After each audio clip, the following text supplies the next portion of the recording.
abantu abamu bagamba nze mpaana nnyo bakapitalist bano. Just gwe atamanyi lwaki nkikola ekyo. Abakapitalist bano balaba batubba yes babbi. Mukitegeera. Naye omukapitalist ye muntu omwangu okuteesa naye. Ye muntu omwangu okusinga omucommunist. Okitegeera ekintu ekyo nti wabeerawo embeera eri against policy yaabwe ng'abantu bazuukuse. Capitalist mwangu nnyo okugamba nedda. Katukola according to terms. Ekitali ku bakomunisiti, bo abakomunisiti bano bajja balinda mukwata ebyokulwanyisa mulwane awambadde nibo bajje. Okitegeera. Olunaku olwaliro wetwogerera Arsenal ewezezza ttiimu ey'okubiri okusazaamu endagaano yaayo n'ensi gye bayita Rwanda. Nga Rwanda kino kyava ku human rights violations ezaakolebwa mu ggwanga la Democratic Republic of Congo kubanga kyali kitegeezebwa nti Rwanda yebadde mabega gaaki ga M23 n'ekitta abantu ekibadde kigenda mu maaso mu ggwanga la Democratic Republic of Congo nga bikolebwa M23 n'okuli okwamba ebitundu main ports ezaaki eza Congo eza Congo ne main cities mu Eastern Democratic Republic of Congo nga kuli Goma ne Bukavu. Ebintu bino bisangibwa mu North Kivu, that is Eastern Democratic Republic of Congo. This is the mineral rich region mu ggwanga Democratic Republic of Congo. Otegeera. Ati ebyanyinyitire nnyo nabagamba nti bakapitalist bano bajja olwokubanga olutalo lwabwe balimu olwa de-dollarization nti balina okukola ki, balina okulumaliriza. Okitegeera ekintu ekyo. Naye nakugaa nti eno policy eyaabwe mwe bayitira okukuba omuntu. Abana bakapitalist nga banakuba Bungereza, America ne France nga banakuba bayitira mu kintu kibayita human rights. Era nakugambye nti wolabanga ekintu kyonna kyonna bali revolution eno be wantu wonna wonna nga mulimu element gye bayita human rights, omanya nti kati olutalo abakapitalist bakoze ekibaze. Ensonga lwaki mu protestive vote yaffe ye Uganda ogiraba nti egatta democracy ne human rights. Democracy is a negotiation tool. Bagikozesa negotiation tool. Titukuba akalulu otambula ogende. Kyovula bakuteramu ekintu kibayita dialogue. Naye senga ba activating ekintu kibayita human rights. Senga ba activating ekintu kibayita human rights. Bana bakapitalist tosobola kubawona. Tosobola ne wobeera ofootya. Okitegeera ekintu ekyo. Ekyobola ba always eno tool eno bagikola kibagikozesa nnyo. So olunaku olwaliro twogerera nga Arsenal emaze okususpendinga contract yabwe gye babadde balina n'eggwanga lya Rwanda. Nakugamba wano ebintu babikoza mu tourism era we balaba abantu ako basikirako bwe yabulambuzi abalambuzi kujja kuteeka ssente mu nsi zaabwe. Okitegeera ekintu ekyo bula abantu bano baspendinga nnyo ssente mawanga ag'ebweru mu kifo ky'okuteeka ssente mu nsi ezaabwe okusobola okwegula. Badikiteeta bakikozesa nnyo okulaga nti babulaginga bateekawo ekifaananyi ba impression okulaga ensi nti bo baagala nnyo ensi zaabwe. Kati ensonga bakyagiteekako naye ogenda Rwanda n'obuuza nti abantu bonna bonna bali bulungi, waliyo human rights gye ziri, democracy gyali, injustice eziri e Rwanda, naye yakulaga nti nti ayagala nnyo Rwanda era agikubidde n'akalango ku mujoozo ogwa Arsenal. So contract bagisuspendize naye kugamba nti ensonga zavudde ku Congo. Lwaki? Nakugamba nti ono omucapitalist walina interest ne woobeera ofa abajja zituukiriza nkiddamu. Omucapitalist walina interest ne woobeera ofa abajja kigya. Naye nga kyekyaleetedde Kagame ono obuzibu ye Museveni ebizibu bya Kagame byonna biva ku Museveni kuyingira kabinja kannaamu ako. Naamu kitegeeza Bungereza kitegeeza Russia oyagala kulwanagana na Bungereza kugikyuza matwale gaayo. Bwe tujja ku colonial history waayo okufominga akabinja ako Russia yakikola okusobola okulwanyisa dominance ya Bungereza kubanga under the first world order yaliwo nti Bungereza eno it was a territorial battle. So Bungereza ya dominating amatwale mangi nnyo. Kati gana gali gagala okufuna independence geebuzabuzanga bagenda mu kabinja akakannaamu okusobola Russia eno kola kyo kubayambako wanga by then gye baali balinanga option ebe yali superpower yali asobola okwengangana Omungereza ono. Okitegeera naye nakugamba nti bino byonna beera bayiwansana ku mazzi obadde obuzi wali ku Berlin conference ne bakola ki ne besortinga b'ensonga zaabwe kati goba oviiriddemu awo. Okitegeera wano mu Africa yagireeta egundi eyo yagiyita mu 1962 baali bamuyita Nkwama Nkrumah of Ghana.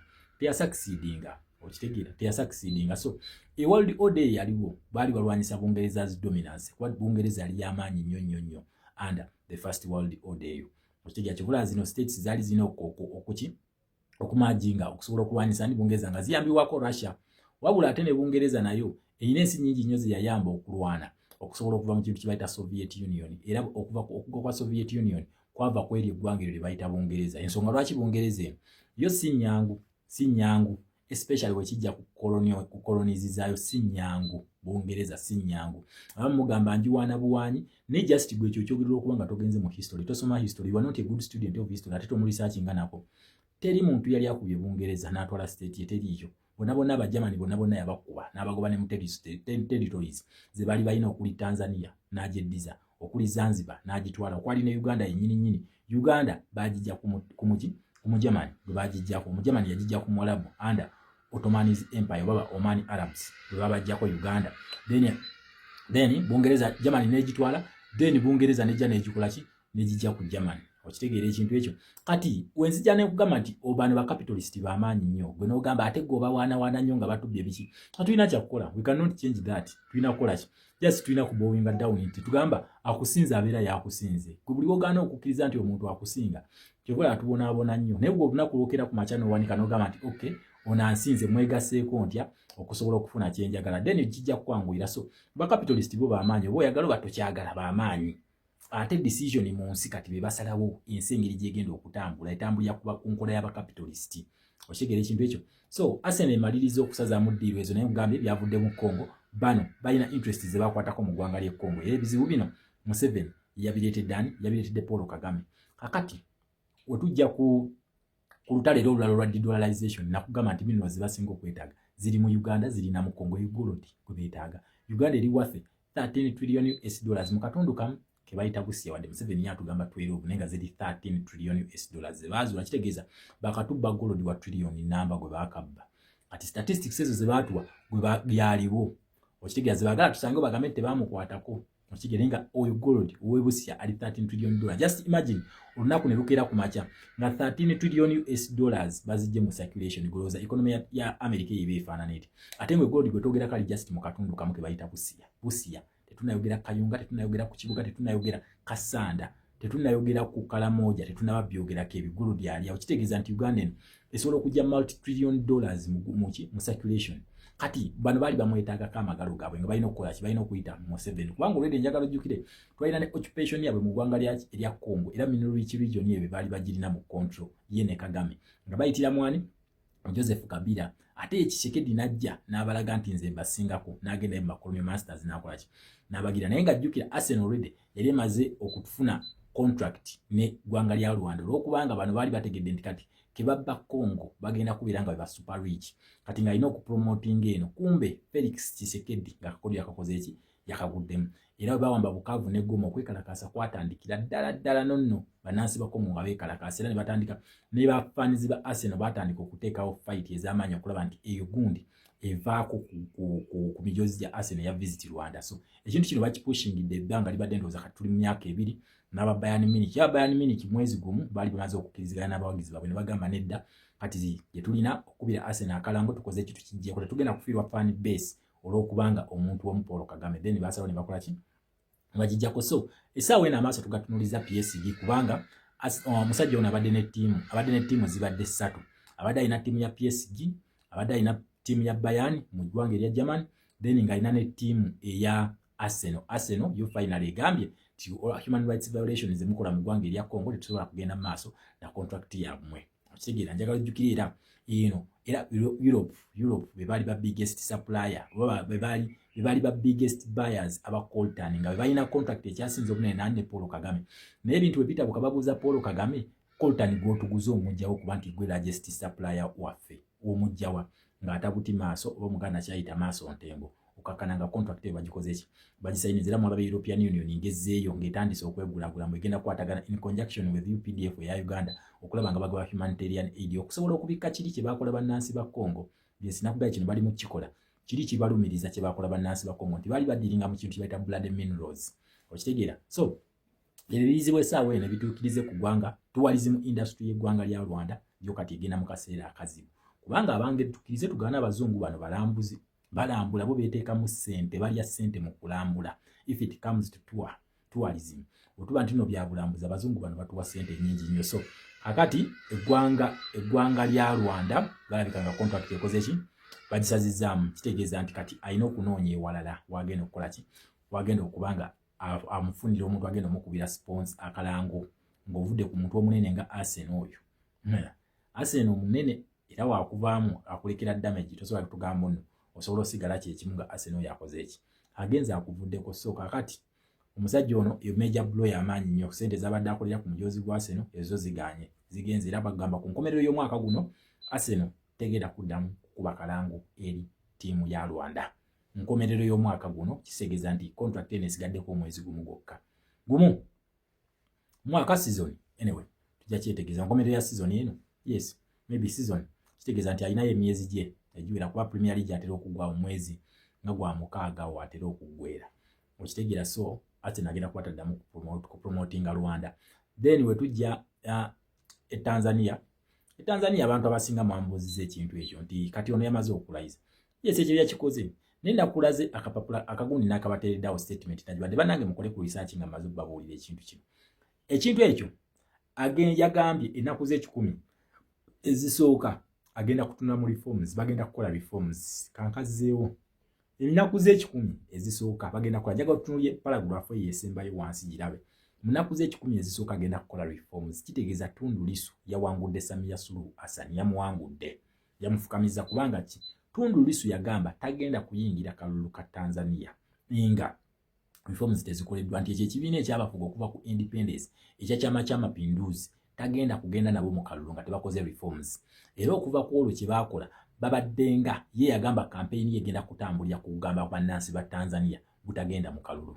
Kyovula bamukwata ne bamusiba before elections ne basiba nani ne vice we.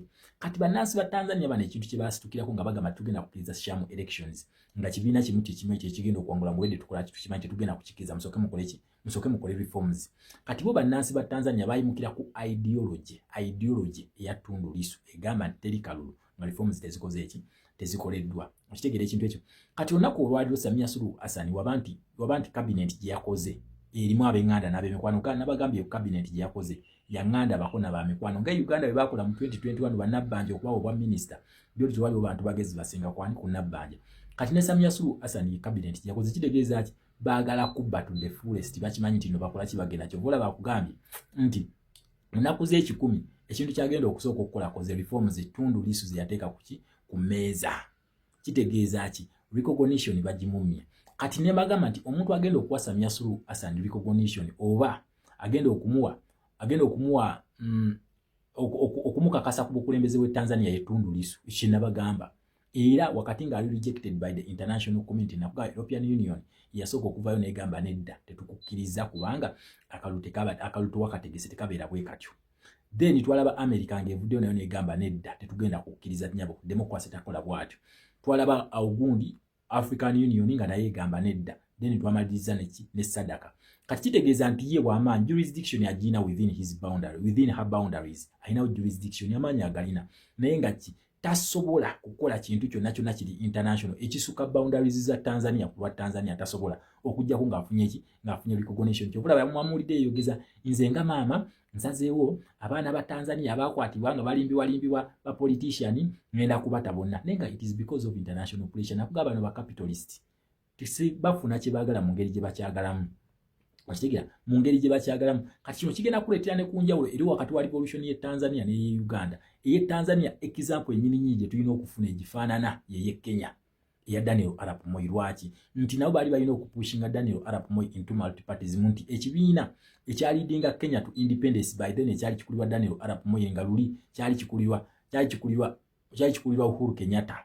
Kati we tugenda okujjira okufuna gundi ekibiina kino basobole okukirwanyisa Mwai Kibaki Daniel Arap Moi yali akifuga naye ekibiina ekyo tebeesimba bina kyo sense nabo bali bazimba ekintu kibakola kibaita institutional dictatorship ng'eri mu ggwanga erya Tanzania. Era no institutional dictatorship yeri mu ggwanga lya Mozambique nti ekibiina kibaita Frelimo kyokka kyekifuga kyekyalidinga Mozambique to independence. Kati ne bano kye baali bakola ne bazimba ekintu kibaita institutional dictatorship Tanzania kyekimu n'ekyali Kenya.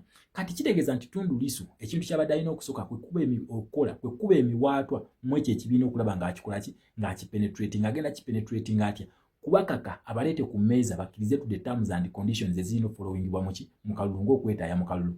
Bino bye baateekamu mbu bye balangirira bibeera final era kasito bichallenginga gubeera musango gwa treason biki byali achallenginga. Okitegeera byali achallenginga yensonga lwaki yagamba campaign yange egenda kutambulira ku bantu butalonda bannansi butalonda kubanga eyo si democracy. Bagenda kulonda bamala biseera ogwo just gwanyu bakola kiguteekawo nagwo kigusikize ekyo nakyo kika kya dictatorship wabula ekyo ekintu bakiyita institutional